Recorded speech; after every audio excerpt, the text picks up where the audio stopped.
Greetings, fellow nerds. Welcome to another episode of Fibro Gaming.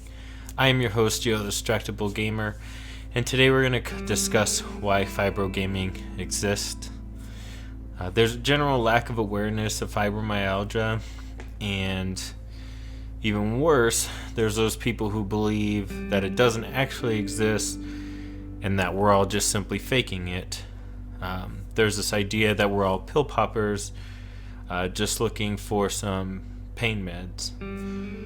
Now, I can't speak for anybody else, but I personally hate taking them. This bottle is about 8 months old and mostly full. Here's my situation, one that I've tried to keep hitting, but I'm letting it all out here.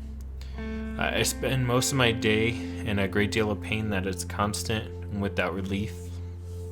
I can't get comfortable no matter what I do, and I burn a great deal of mental and physical energy just trying to keep from screaming and scaring the crap out of everyone around me.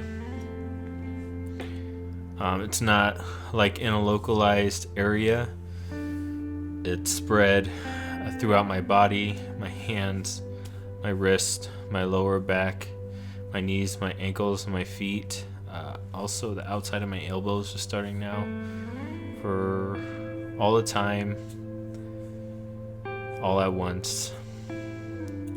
I'm always exhausted all the time for no reason. And just the act of getting out of bed to get a glass of water now gets me winded and breathing hard. To put this in perspective, a year ago, I was at 192 pounds, 8 pounds away from my goal of getting up to 200 pounds, at about 10% body fat, and lived for working out.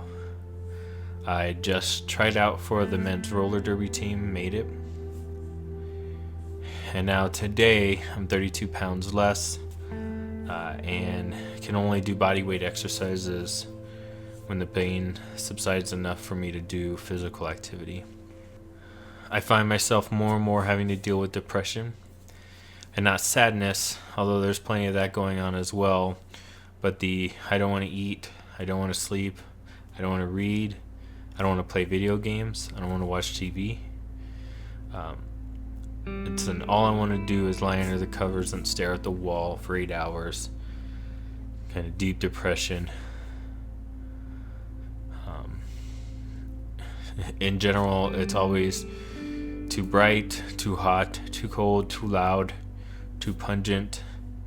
The touch of another person, or sometimes even just the feel of my own clothing touching me, can be irritating and painful. I can't sleep. My ears start ringing for long periods of time for no reason. I'm easily distracted, and I can't remember things very well anymore. So I have to write everything down, including these. Everything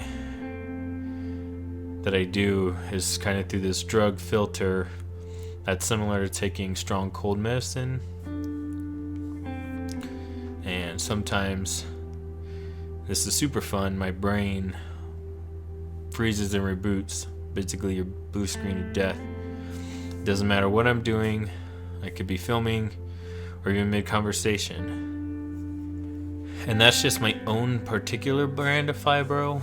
Everyone is different and experiences a range of symptoms and severities.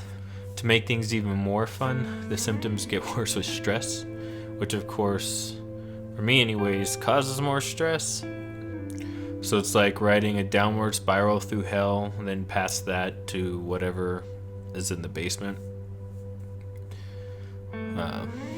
I am frustrated that I've had to give up most of my hobbies. I've had to cut down on those that survived the cut. And so what I have is a chronic, incurable disease that makes my life hell.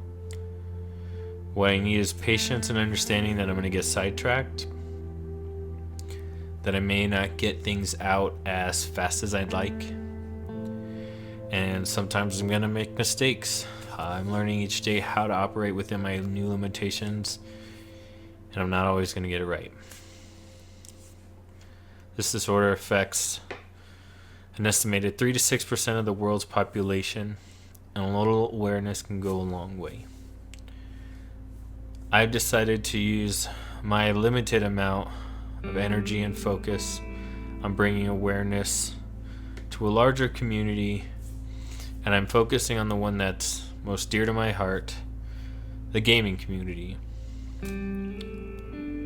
So that, my friends, is a long version of why Fibro gaming exists. So until next time, nerd life, yo.